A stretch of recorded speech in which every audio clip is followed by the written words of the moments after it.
you want to find a seat. For those who missed out on coffee before, there's coffee in the corner if you need to quietly go and recaffeinate. Oops.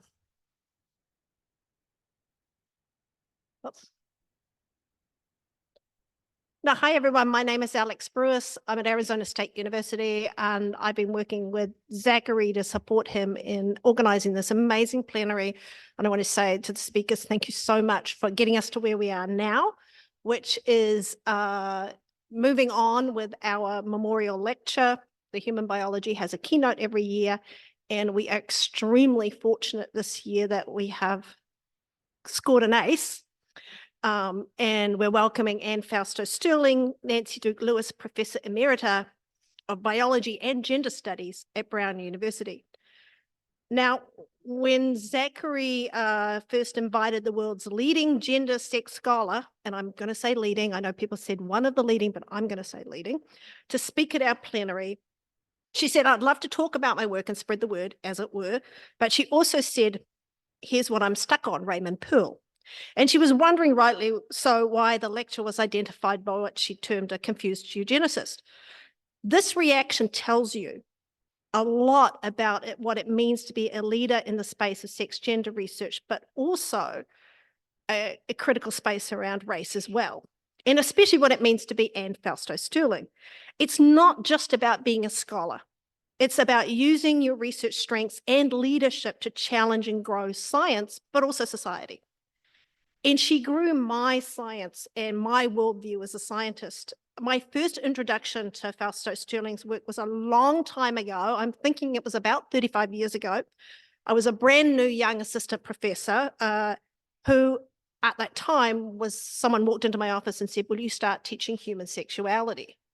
I didn't realize at that stage one could say no. I was still in that learning curve. So I started reading, and her work blew my mind. And I said, yes, I'm in, I'll teach human sexuality. Before that, we really only had a couple of cases. We had Fa'afine and we had Hydra to sort of think about what it might be to unsettle the binary. And that was really what everyone was teaching. Her work was the first cogent work that felt to me that I'd actually expressed a grasp of the complexity of thinking beyond the binary and was able to make sense of it in the broadest way possible, importantly in a way that I could also then communicate to students. Now, we're talking about students in the late 80s. We're not talking about students now. Students now they're way ahead of us. Back then, this was a bit more of a challenge. I've consistently taught her incredible 5 Sexes paper consistently across an array of classes for 35 years. Now, her status as the world's leading sex gender researcher is not just because she's been so fundamental to my own thinking and research. Many others agree. She's written many award-winning books that have laid out her scholarly work in an accessible form that challenges, and very successfully, the conventional wisdom about what it means that we are men, women, neither or both. Some of her classics include Myths of Gender, Biological Theories of Women and Men, Sex in the Body, Gender Politics and the Construction of Sexuality, and more recently, Sex/Gender, Biology in a Social World. She's also now the joint editor of Race and Gender in Science Studies and the general editor of a book series entitled Race, Gender and Science. She's not just a sex gender researcher. She's a lot more than that. And as we saw in the plenary today, this matters fundamentally to our thinking. And of course, she has many recognitions across her career in addition to being our distinguished lecturer today. Now, some of you might be relieved to know that Fausto Sterling started as a biologist. So she's not unfamiliar with where we're coming from as a group. And I think that really adds import to the sort of critical stance she takes in her research and how it's relevant to how we think about biology. But it was very early on, not to make you sound too old, but earlier than I was around as a scholar, that she began turning her attention from biology to gender. And it was her 1993 article, The 5 Sexes, Why Male and Female Are Not Enough, in The Scientist, that was an absolutely pivotal lever to shift the entire scholarly conversation around sex, gender, and biology. And part of the additional power of that that key conceptual piece, very accessible conceptual piece, was that it could reach informed readers and students, not just scholars. It was actually reprinted in the New York Times, for example. She's continued since then to write on an array of important topics and to push the boundaries and how that knowledge radiates into social change. And it's the expansion of her work on sex gender into successive new ways of thinking over the decades that brings her to us today. We're so grateful for Dr. Fausto Sterling for agreeing to talk to us today, to making the time and effort to come here, and for offering her very recent work as a capstone to our plenary here today. Thank you. And I'm pleased to bring to the stage and Fausto Sterling. I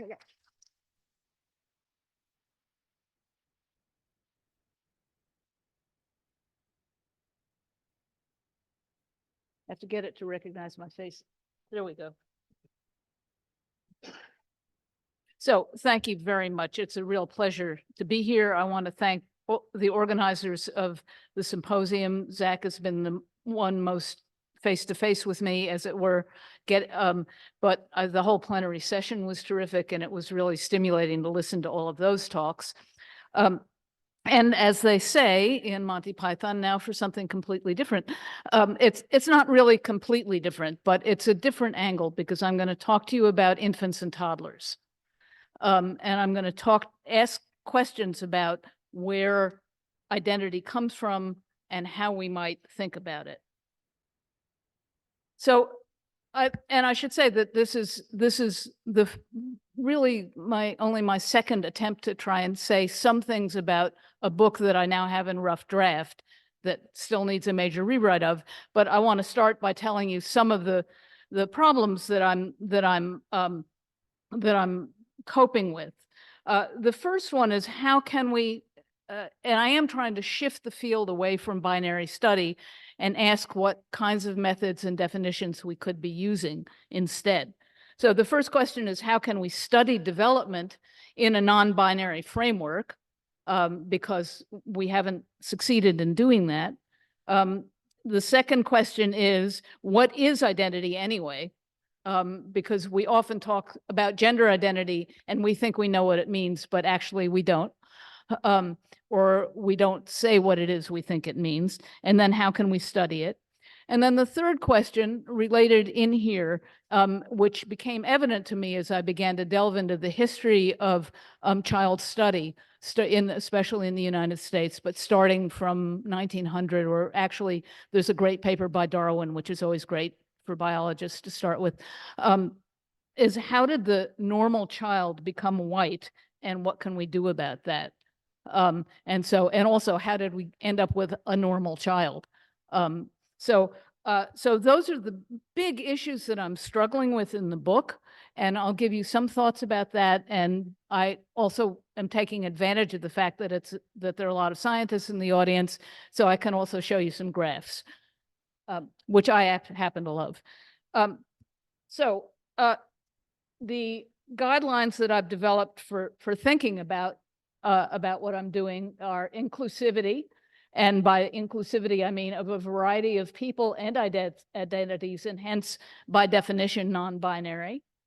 And taking from a movement that I know a number of you are also thinking about, I want whatever solutions I come up with to be epistemically just. And by that, I mean justice requires an approach to conceptualizing gender, sex, and sexuality development, which allows variability to be understood within a framework of normality, so that we're not, so that we're trying to develop a just system of understanding who people are and how they belong in the world and what kinds of rights they ought to have.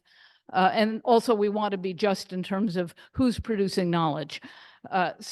Which I won't talk too much about, but there's a lot more in a book-length rendition of this. At the same time, I want an account that is material and in the body. That is, I am a biologist at heart, and I believe in bodies that exist as real things in the world and have functions. But I don't believe in essentialism or determinism. And in that sense, I really resonate with Lisa's notion that what's always at stake, or what we always need to be thinking about, is change, and how bodies move in time. And then I also want a theoretical approach that opens up new areas for empirical examination, because I was trained as an empiricist, and while I'm doing a lot of theoretical work, I believe in empirical work as a way of getting at whatever you're thinking about theoretically. So, what is gender sex identity most commonly understood to be? The first thing you want to know is, the first way you answer that question is you Google it. And there are two different kinds of answers you get from Google. The first is this dictionary definition, where it's defined as a person's innate sense of gender, and it's often contrasted with what this dictionary writes as sex registered for them at birth. So there's this notion that gender is something inside you, or identity is something inside you, and most people think it's like the notion that it's innate, that it's somehow you're born with it and you have it. It's the thing you have. On the other hand, if you look at you look at the, say, definition from the Human Rights Campaign, gender identity, it's defined a little more broadly. It's one's innermost concept of self as male, female, or a blend of both. It's how individuals perceive themselves. And I'll get back to these, or think about these, because these are both definitions which define the notion of gender identity as an individual trait, which is a very culturally peculiar thing, which I'll get back to at the very end of the talk. So where do these notions of gender identity come from? They're actually, in the scheme of centuries, they're pretty new. I ran an Ngram. I don't know if you guys ever use the Google Ngrams, but I use it a lot as I was thinking about these things. And what you can see is that this phrase, gender identity, as we commonly use it today, really first appeared in the 1950s, and it began to take off in the 1960s, and then just kind of exploded in use but in the 2000s. So relative to geological time, it's a pretty new concept. And it came from two people in particular, John Money, who was working in the 50s, and Money's well known for a variety of reasons. He's also infamous for some reasons. But he is the person who began to dissect the notion of sex, different kinds of sex, chromosomal sex, hormonal, et cetera. And he also developed this concept of gender identity role. And Money was interesting in this. If you read to find out what he thought gender identity was, he never separated the inside from the outside. That he said gender identity was the internal manifestation of an exterior role. So he always had identity as two sides of a coin. And so it was never clearly something that just bubbled up from within in his mind. But along came Robert Stoller, a psychiatrist, who took Money's ideas and developed them into this notion of a core gender identity. And it's really Stoller's idea of a core gender identity that became equated in people's mind with the idea of something innate or internal. And he also separated out sex. I don't want to spend a lot of time. I do in the book. It's worth looking more at what each of these guys thought. But for this talk, I just want to give you a sense of where these ideas came from, and the notion of it being a fixed thing came more from Stoller. So psychologists have studied gender identity in kids for a while now, and they've been, especially as it's shown up, specific gender identities that don't seem, quote, appropriate to the world at large, showing up in very young kids. They're trying to assess where identity comes from. And they do this by studying small children, usually starting at about age 3, 2.5 or 3. And by two approaches, one from developmental psychology, one out of medicine and psychiatry. And this is its own interesting bifurcation. The developmental psychology studies the development of gender-conforming kids who, when people's guard is down when they're writing, they refer to as normal development. And the ones from medicine and psychiatry, as evinced in the writing of many editions of the DSM, are defining the development of gender non-conforming children, who are usually, and it's usually a, the first one is usually a normative definition here, and this is the medical or non-normative definition. But the telos actually for both of these trends is binary and normative. That is, either they're studying the non-normative because they want to know why it isn't normative, or they're studying the normative because they want to know how you get to be normal. So these are the two sort of intellectual trends who studied children. But how do you study? And so that with that telos, you keep in mind, you can always start with a perfect study, but if you start with a binary model, you're going to end up with a binary outcome. And that, I think, sums up about 40, 50 years of studies of child development until pretty recently, when a few groups are starting to try to break out of that model with varying degrees of success. So how can we change our model and look at different outcomes?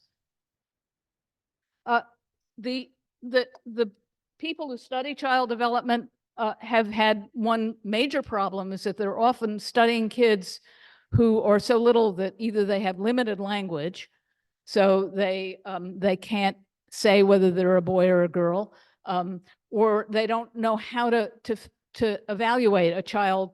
A child that says, I'm a boy, I'm sure I'm a boy, and when they ask the child what they're going to be when they grow up, they say a pony. Which is not an unusual thing for a kid of a certain age to say. So, but how do you evaluate the child's gender identity when you don't quite believe it's fixed in the way you think it ought to be fixed? And partly that's an adult not knowing how to learn from children. But the main thing that a lot of people did, both the medical people and the gender and psychology people did, was to try to study behaviors, because and the biggest behaviors they wanted to look for were behaviors that appeared to be sex dimorphic or gender dimorphic. So what did they go to? They went to toys and play.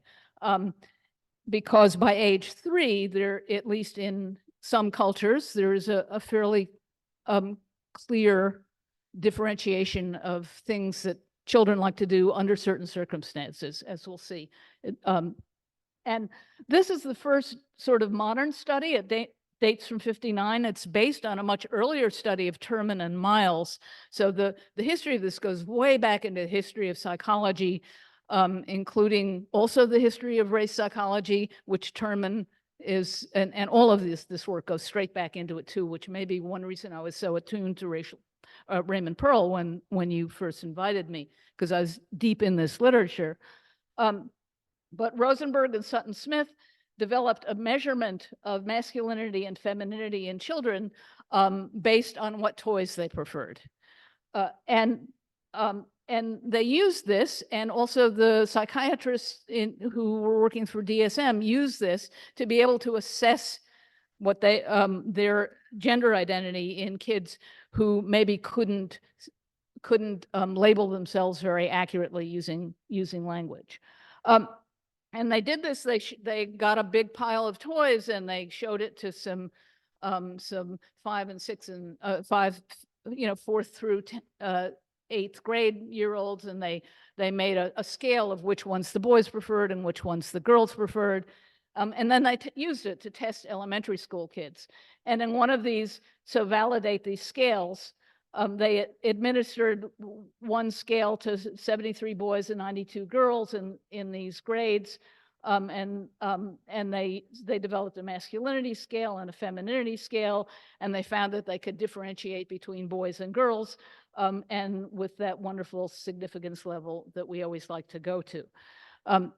And it was this scale essentially that was used, has been used since the 50s, modified occasionally to modernize the toys, to apply to studies of gender identity in children in grade schools or children, I'm sorry, the toddlers and et cetera. But unlike a lot of current studies, which just publish means and standard deviations and the p-values, these guys actually published their data, which I loved, the actual individual data, because one of the things I'm going to argue is that we're missing so much by not looking at individual data. And so I graphed it. What we see is this is the femininity scale, and the blue is the number of boys, the red is the number of girls. So a lot more girls, 26 girls and 2 boys score high on femininity at this end, and 1 girl and 30 boys score low on femininity at this end. But you have 57 girls and 55 boys who are in the middle here. So more than half of your population. So you get a nice, with these numbers, you get a nice, and the similar thing with the masculinity scale. So you can get a nice dimorphic group difference and a nice standard deviation. And there you've proven that they're different, but you don't have a name for these kids. You don't know. So are these the cis kids? Are these the cis kids? Is this one girl here really a trans kid? How are we labeling these kids, and what does it mean that we're leaving out this entire middle? And so let's move with that a little bit further. Are we, the question I want to raise is, are we carving categories from multivalent networks? And so if we go back to Google and I said, what is the meaning of gender identity? It turns out that if you do ask that question, right now with the modern generation of kids, we don't have to. We've got, what are the 8 gender categories? There are many different categories: male, female, transgender, gender neutral, non-binary, agender, pangender, genderqueer, two-spirit. You get the idea.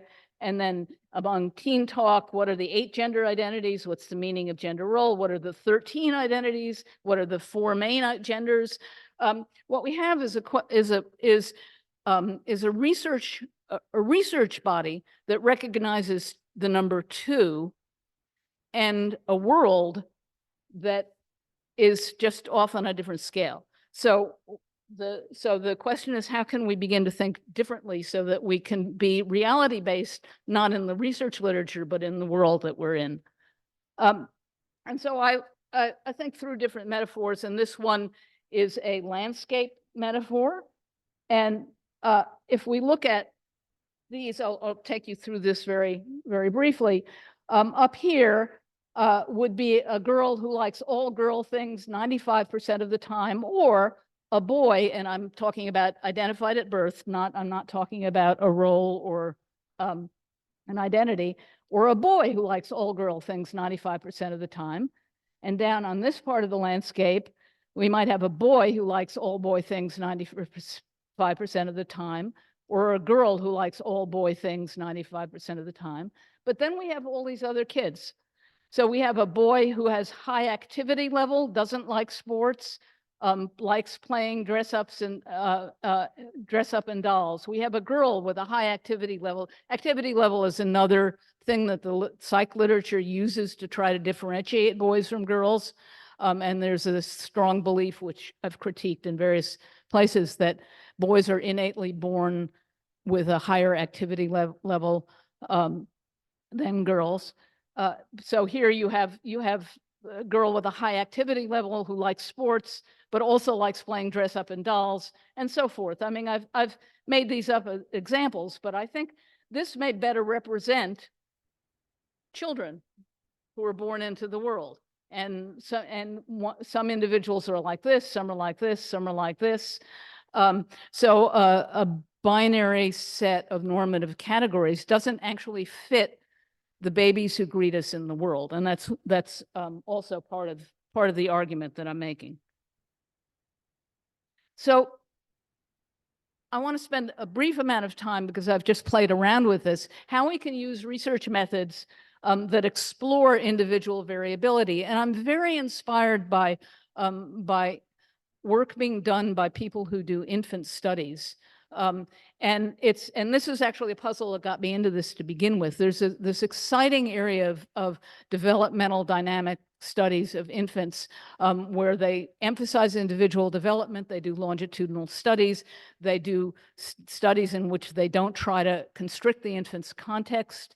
So no sitting, no still face, horrible sadistic paradigms. I really hate the still face. I don't even like quoting it. But long periods of filming of the kids as they crawl around their house and see what they actually are doing and how they're actually, and the kids aren't isolated, they're interacting with people. So they're studying interactions. So they're studying relations from the very beginning as well. So when you begin to look at some of the stories here I want to briefly, the puzzle is that these folks do wonderful, exciting work and they don't study gender. And then you have the gender people who don't do any of the exciting methods. So this is one of the things I'm working with. This is a study by Hadar Karmaisan Raz, I've probably butchered their name, and Linda Smith, who's a super well-known cognitive psychologist. And they're looking at discourse with few words. They're looking at statistics in parent-infant interactions. And what they do is that they leave parents and 12-month-old infants alone in a room for 10 minutes, film them continuously, including from different angles. The kids have little head cams on them, so you see the baby's point of view. And in this case, they gave them 32 objects available for exploration. And they look at parent-infant handling of objects, and which they could code second by second on their films. These are some of the objects they used. Just normal little toys of various sorts. And they were interested in how each individual dyad, and they were interested in this case, it was the mothers and infants interacted in this time, how they essentially constructed proto-conversations with toys. And so in this case, dyad 1, they did use a network analysis to look at this. This baby played with the giraffe, but also played with the horse. And they're interested in how often for example, the mother would name an object. So was the horse named a lot? It became a primary object, but it was also used to connect by this child to the boat and the tiger. And you see the pattern of play and that pattern of interaction between just these two is quite different. They have different narrative. They narrate differently in some ways, and there's some patterns in the paper that are also similar. These kids are not identified by sex or gender. And when I got their data from them, I also don't know what sex or gender they were, but I did get their data, which they made available online, not just to me, but to anyone. And I followed another approach, which is to actually map where these kids went, each individual kid went over the 10-minute period. But knowing the literature on gender sex, I gave the toys gendered valence because based on how they've been used in prior literature. So I don't know what gender sex the kids are. And here, for example, and then I arranged them by increasing number of times the baby interacted with what I called a blue toy, a toy that's been often seen as a boy's toy. So you found here, let's just look at baby 1 and baby 2. The pink, and they went, let's see, I can't read it. Oh, I can read it right here. So they played with a toy baby, then a hammer, then and then a period of no play, and then a phone, and then no play and a giraffe. And you'll see that there's a whole blank space here, which means that this child played for longer with each toy. They filled up the full 10 minutes, but moved around less. Whereas the next child down, also not very much in terms of interacting with so-called blue toys, but much more active, playing all the way out each of these was just very brief, going from Bert to off play to Bucket to off play to Mickey, etc. And then you had down at this end, you had baby number 16, who played the most with the blue toys, also was super active. And the next one also played a lot with blue toys, less active. And then you had some really inactive kids right in the middle as well. So I looked at this and I was like, oh, look, there's a gender dimorphism. But of course, I don't know that. I don't know that, and I still don't know that, to tell you the truth. But I did do some other graphing with this, just so you get a sense of what kind of variation you get if you use toys as a proxy for gender. Each of these is an individual infant, the same infants I showed on the previous slide. This is the number of object interactions with what I'm calling pink toys, neutral toys, and blue toys. And you see how much even the ones who do very little with blue toys, one of them plays equal numbers with pink and yellow, one of them a lot more with pink. And you have up on this end, the kids who played the most with blue toys, one of them played an equal number with the pink and the neutral toys. And then there's all this variability in between. So again, this is an argument for looking at variability among infants, rather than trying to do the statistics. I'm sure I can get a nice statistical layout here if I took these like this and ran some numbers on them. So how else could we look at this? I wanted to see if we could do some graphing that gave us a more of a landscape kind of view of what's going on.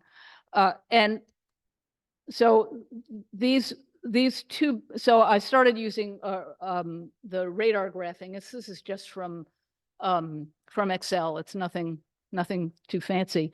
But I graphed on one, the number of blue cells, the number of neutral cells or yellow, the number of pink cells, and the number of no object play. And you compare these to baby 9, and baby 9 is really baby 15 in those previous ones. Sorry about that. I haven't fixed it yet. But so these are two kids who both played a lot with the blue toys, but they didn't. But the shape of their play is a little bit different.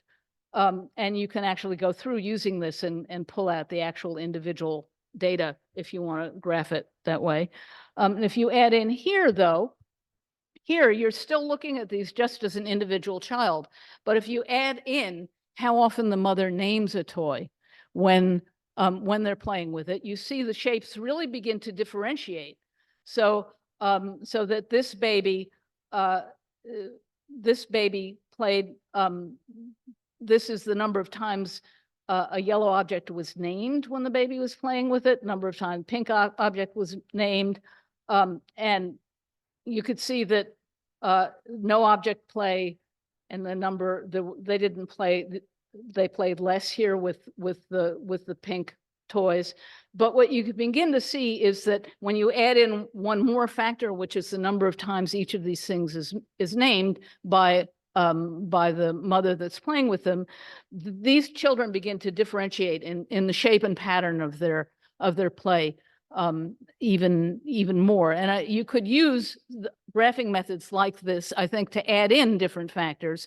And instead of doing the analysis of variance where you say you have all of these variables that add X% or Y%, you could begin to ask how actual play patterns differentiate. So I'm showing you this because I want to emphasize that it's really could be worthwhile to look at individual patterns and to begin to ask how we can visualize how patterns begin to differentiate and how different kids become different from one another. And how they may start out, these are 12-month-old, these are year-old kids. I have this group's data from 24 months. I haven't graphed it yet, so because I was just pushing ahead on the book, but I want to go back and look at it. And I don't know, they may be able to de-identify or uncover the the sex at birth for me, but I'm not even sure I want to. I think that there's a way in which it's instructive just to look at patterns, and gender's in there. But so gender identity then is studied over the past 70-ish years, picks out the dimorphic ends, which in these sets of data was about 25% at each end, but does not examine or theorize the 50% of kids in the middle. And this is, I think, a major missing piece. If we really want to understand where gender identity comes from, we have to stop looking at the ends, or we have to add in the middle. And it becomes immediately really difficult to say, like, what are we going to call the middle? Are they cis kids also? When do they stop being cis? When do they are just cis-ish and maybe on the way to trans? I mean, we don't have the language for it because we haven't tried to do it, and we need to be thinking more about that. So what else is wrong with identity as we've been studying it, or what other questions might we want to raise about it? The other two big pieces about how gender identity has been studied in psychology in particular is that it's usually studied out of cultural context, and that means that it's often studied in a very limited, like in a school lab at a college, maybe. There's one group of researchers in New York who have been doing much better about studying kids from different immigrant groups, but it's pretty rare. And the kids are, on the whole, what this wonderful acronym WEIRD, which Western, educated, industrialized, rich, democratic. And that is a characteristic of the literature on gender identity development in kids. So we have a situation where gender sex development has been studied by gender and development psychologists outside of culture. And then we have a situation, where cultural development has been studied without gender sex. And what's wrong with this picture? The thing that of course is wrong with this picture is that, let me go back to this, is that we have to stop, without thinking about it or articulating about it, on the whole, people have been thinking about gender sex as something apart from culture, not a component of culture. And we can't begin to do intersectional work, as I'll point out at the end, until we think of gender sex as being one of many components of culture and not something separate and apart, needing its own laws, its own regulations, its own book bannings, all of those things. I'm moving on to this argument that in fact most of the studies, or the way in which we've thought about child development in the United States and in Europe has been with the baby being white. And I Googled, I used two different search engines. I used Bing, which I don't like very much. And the prompt I gave it was a 12-month-old baby. And as you can see, we got pretty white pictures. These are all little white kids on the whole. I guess this child is not. Google's been getting its act together a little bit, because I got a very different result for preparing this talk than I had 3 or 4 years ago, which is when I gave the same prompt, there were children of color in here, and there were Asian children. There were different. I didn't cut and paste this. This is what I got as a first screenshot. But you can see that the Bing search really brought up a representation of the research on gender in children that's been going on for the last since the 1960s. So race then is a part of culture, and it's very intertwined with gender sexuality. So if we're going to study identity development in kids, we can't do that as something apart from race, and we need to think about how to theorize the study of identity so that it includes a variety of things that are components of identity. What happened here? I lost my clock here. There it is. Okay, good. So what does this look like? I started out writing a chapter on race in this book, and I realized that I was seeing race at so many different levels of organization in the study of child development that I was having a hard time making a go of it. And I was reading about all of from all of the contemporary societies for the study of child development that were trying to make things better for, study race better than they had in the past. And they were calling for one kind of thing, increasing the diversity of students, increasing the diversity of study subjects. But what I realized is that that I had to work through the question of how race worked to create a white child as the normal child, and in order to do that, if we want to undo that or change our notion of what normal children are, then what are the different levels at which we need to think about race? And so I did, a meta, macro, meso, micro. And the meta is obviously sort of white middle class space. And I have a long section on what space is and how, what it means to move into a space where you're not welcome, both as a student or as a faculty member or as a researcher. We have a macro level. So we have this as kind of the outer normative space. We have a macro level which links legal citizenship, families, and heterosexuality through the law and government policy. And it relates to space in really interesting ways. For example, Loving versus Virginia, which was the Supreme Court case that outlawed the outlawing of mixed sex marriages.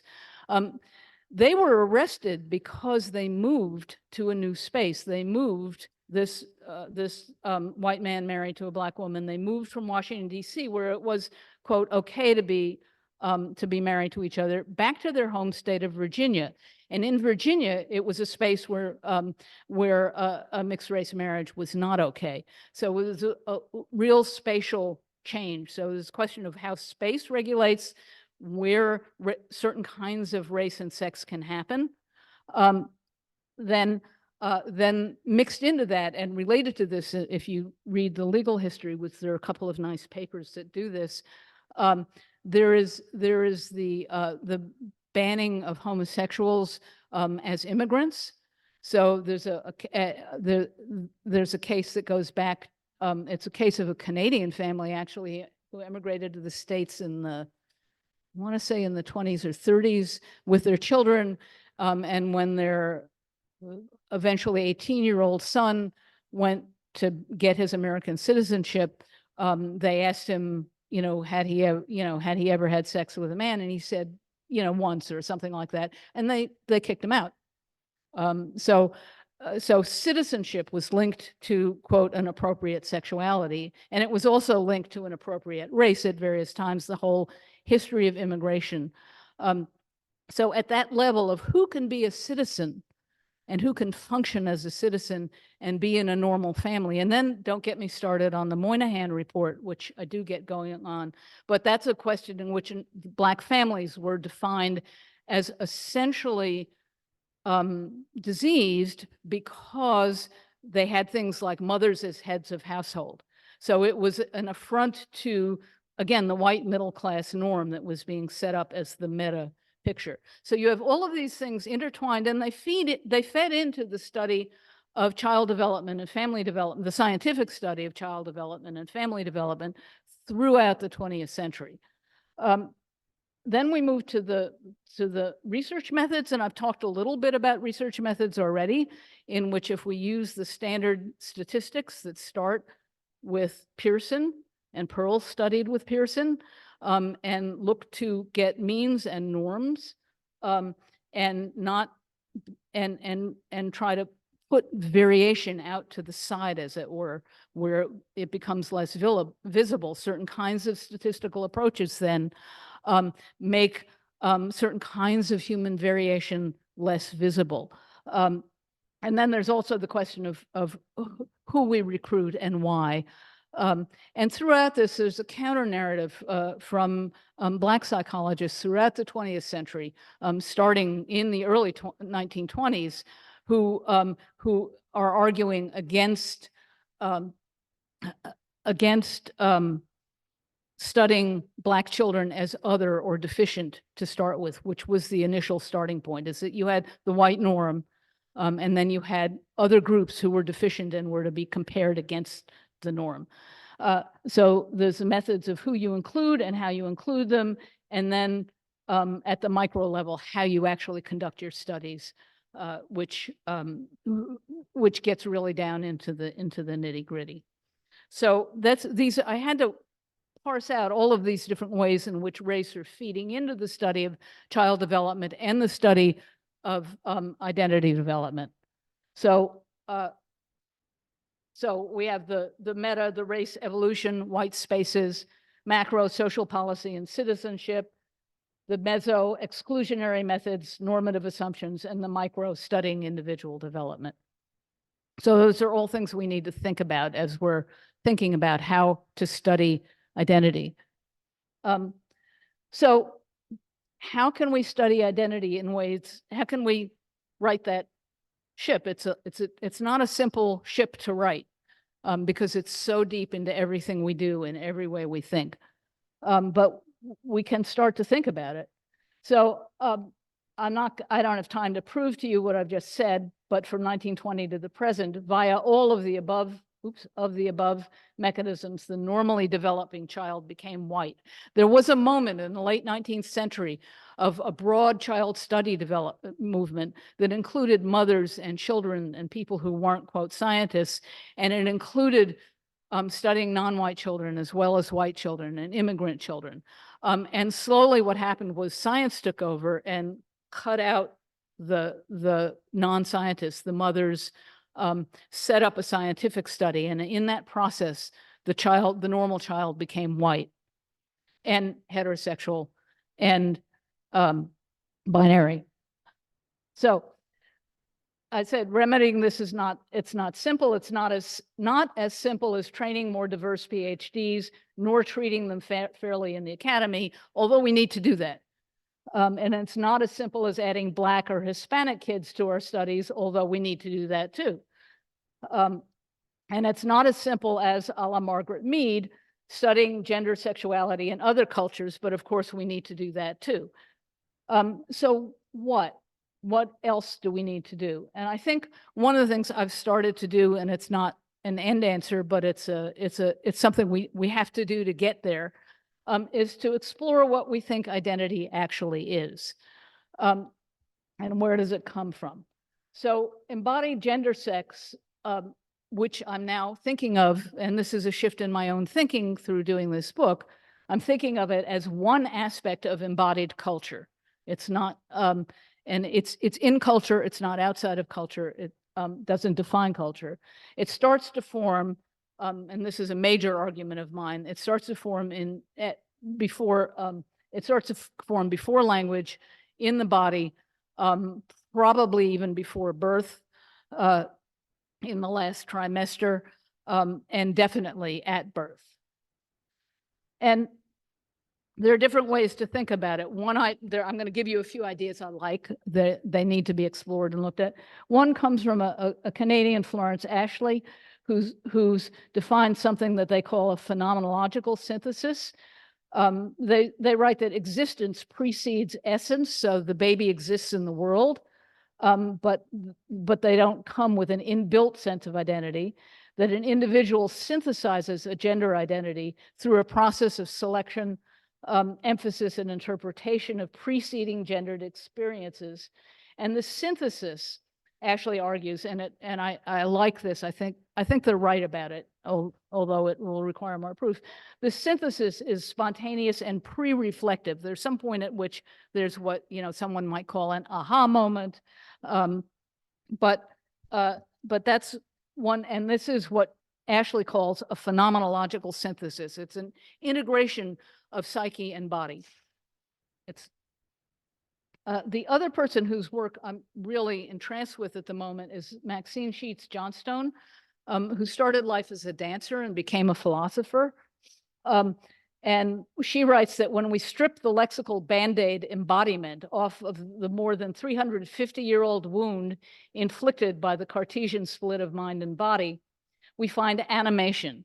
And she argues that animation is the fundamental, foundational dimension of the living. So it is the characteristic of living beings. And the dynamics essential to our progressive sense-making of ourselves and of the world. And I think we need to think about identity as a progressive sense-making of ourselves and of the world, are intrinsic to and inherent in our primal animation.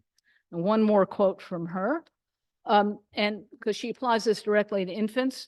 Infants, she says, are tactilely, kinesthetically, and affectively engaged in their surrounding world, and thus they experience themselves and their surrounding world directly. They are thus not empty of insights because they are, quote, without language. On the contrary, language is post-kinetic. So movement first, language later. My phone keeps going quiet, and oh, there we go. Okay, good. I'm still all right. So that's one piece of the puzzle I'm positing and arguing, that we have to think about how we develop as embodied individuals, starting with some basic biological properties, animation being a very important one of them. The second is we have to stop thinking about identity as an individual trait and think of it as a relational trait. And I'm going to start here with a notion of the authentic self, which comes up from different philosophers, and it gets talked about by existential philosophers. I want to start, though, really more with current psychology and neuroscience, and the writing, which I'm actually working in opposition to, by Diane Ehrensaft, who is a psychologist who's spent a lot of time working with gender non-conforming or gender differing or gender minority children. And what she writes, she thinks of the authentic self as an innate individual trait and that the psychologist's role is to allow that trait to come out, to work with the child to come out.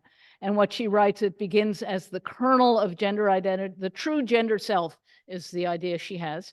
And it begins as the kernel of gender identity that is there from birth, and it's residing within a complex of chromosomes, gonads, hormones, et cetera. But most importantly, in our brain and mind.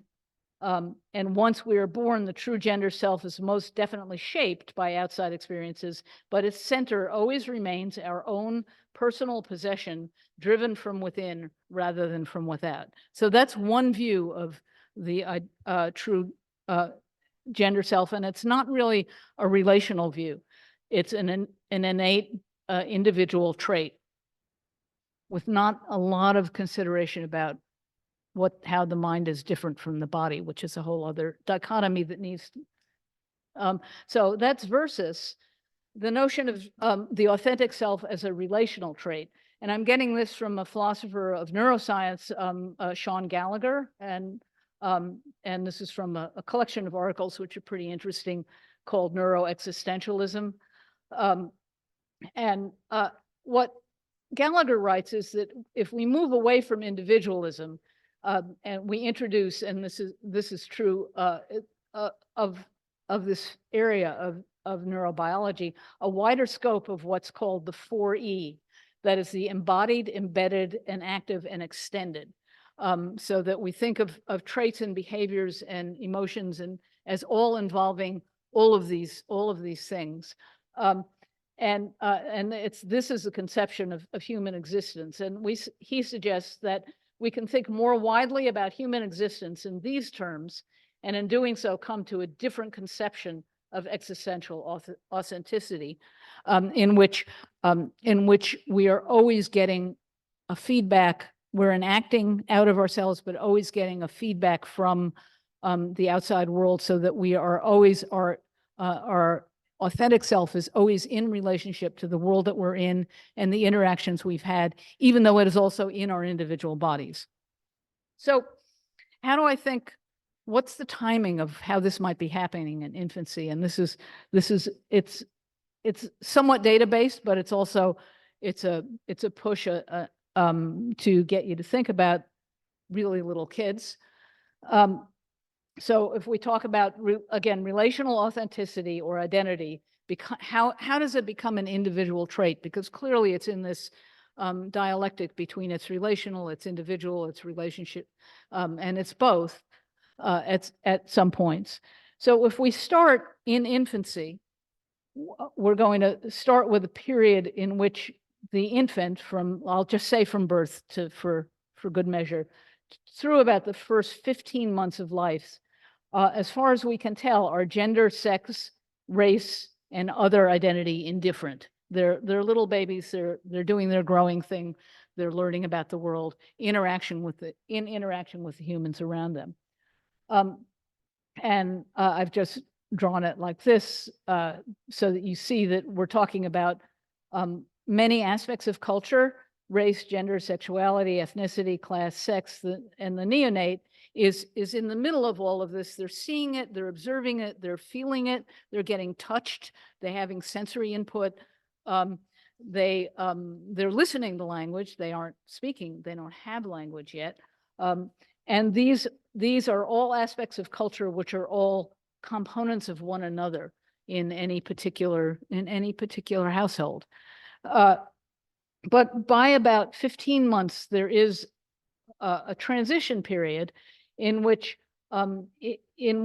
infants are both starting to express language, make clear that they're hearing language and listening to it more, and they're beginning to exhibit independent behaviors. They have mobility, they move around, they can make their own choices about what toys they want to play with, etc.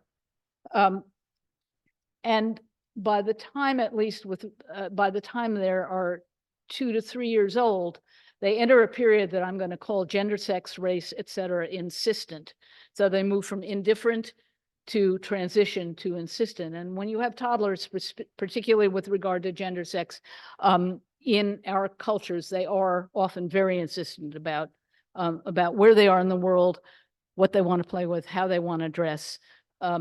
And so the question is, how do they get from this indifferent to this insistent? And it's pretty clear there is a period of transition, and it correlates with language acquisition. So language acquisition is probably important in this. But you can see, if you just look at these images of toddlers, you're not just seeing, if I ask you about this child, you're most likely to say, oh, that's a little girl. And if you look at this child, you also say that's a little girl, but you're going to probably say, oh, look, it's a little African-American girl. I mean, race is already in there. Nice little Midwest farm boy. I mean, I'm making this up, but you're reading culture into how the little kids appear.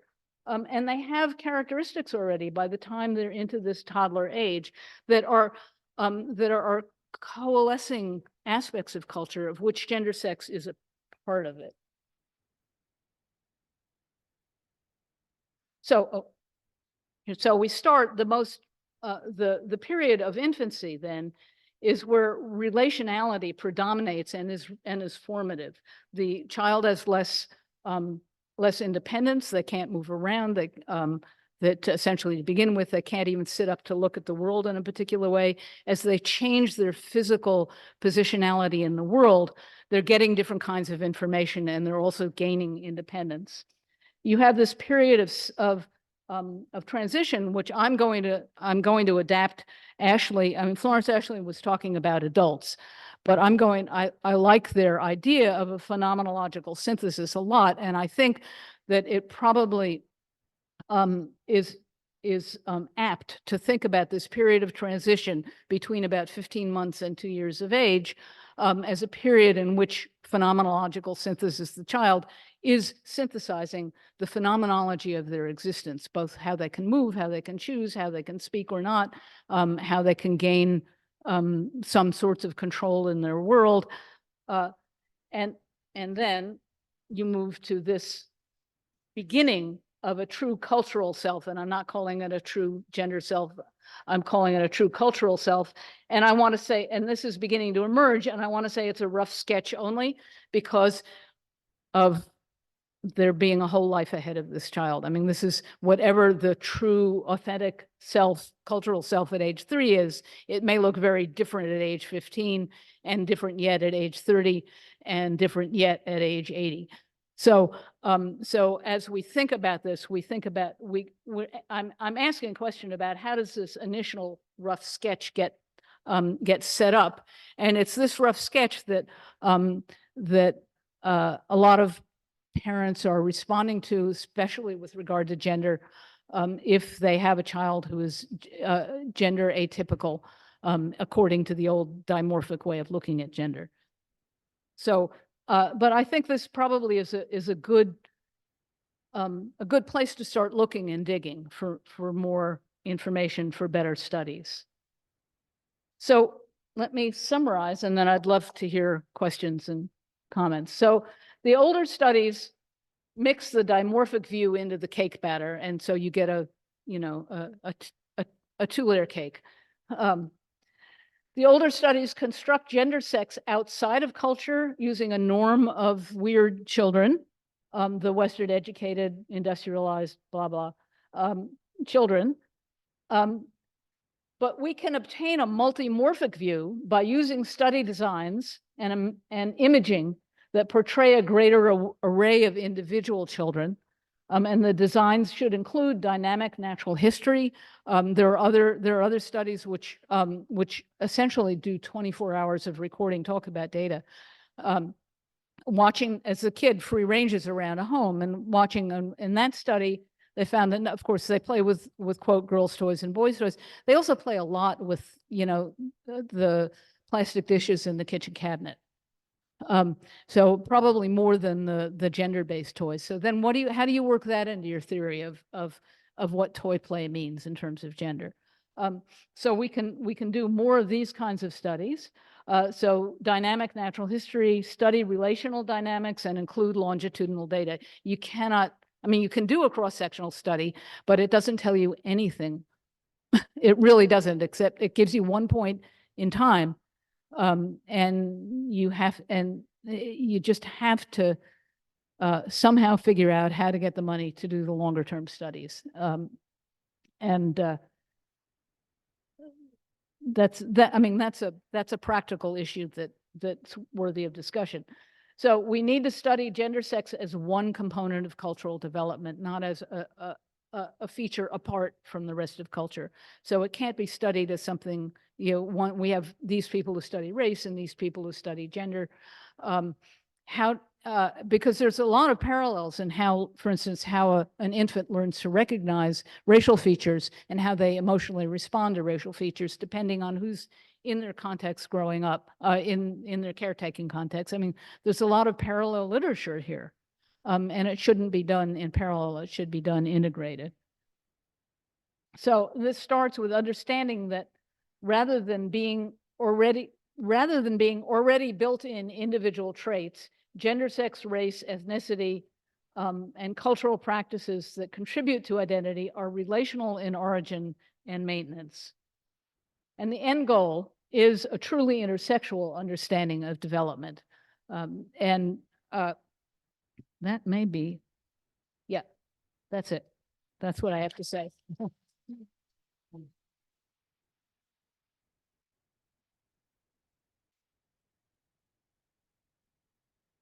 And I'd love to entertain questions or comments.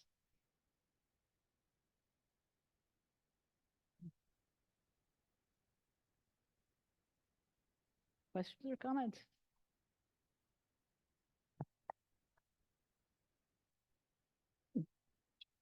Good.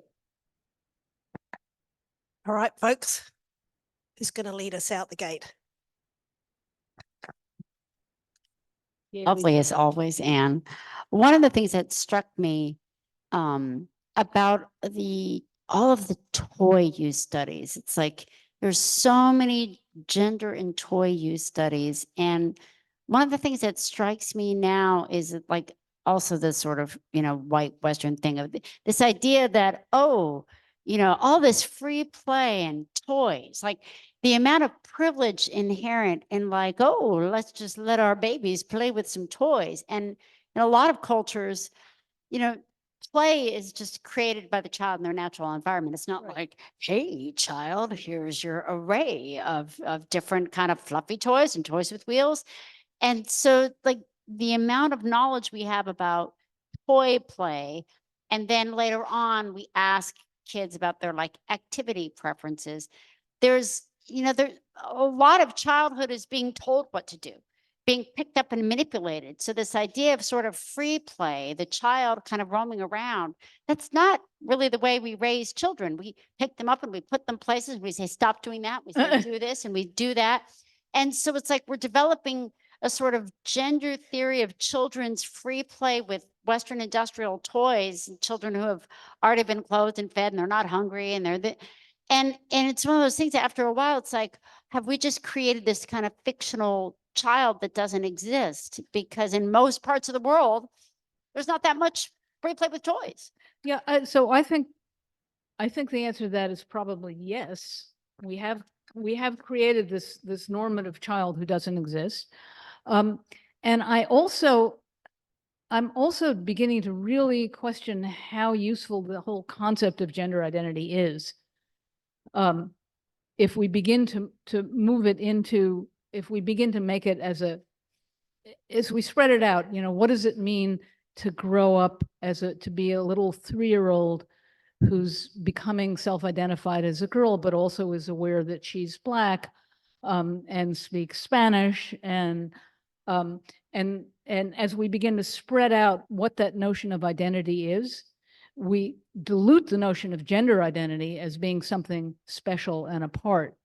And I think in a way that's also what's happening with that first there's 2, then there's 6, then there's 8, now there's 13, is that we have to really rethink what we mean by the notion of identity and what we mean by the notion of gender identity, as it applies to something deep and inherent supposedly in a baby or in a child.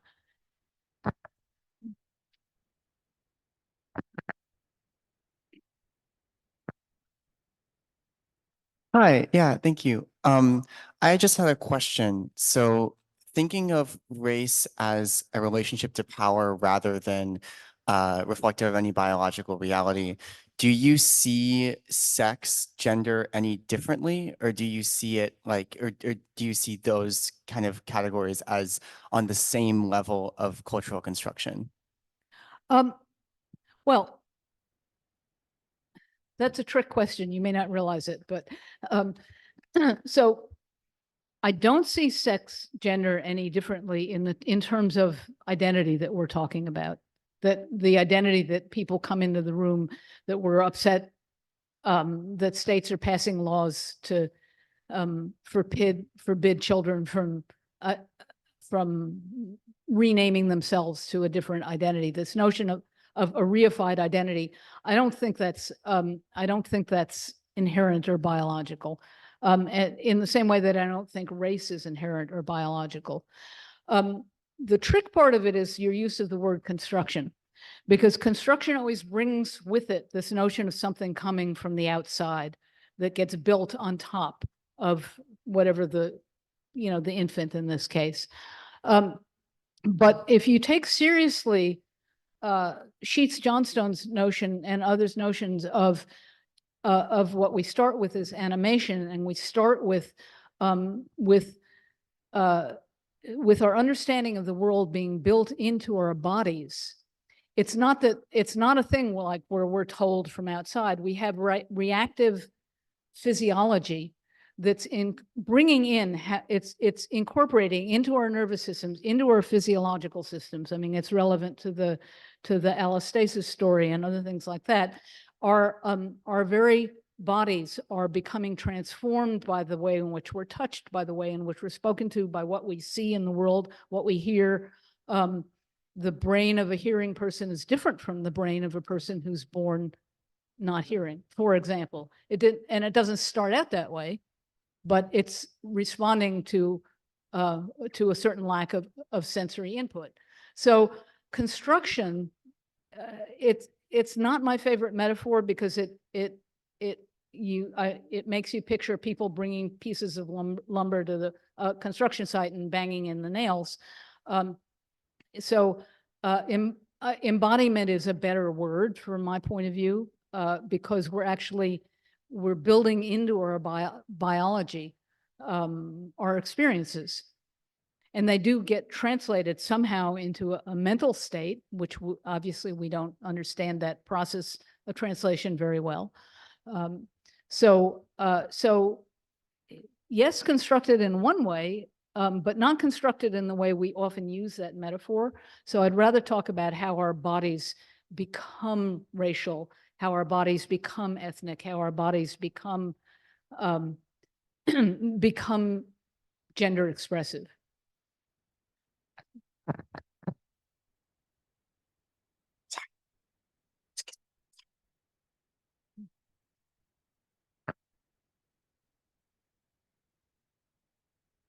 Right here.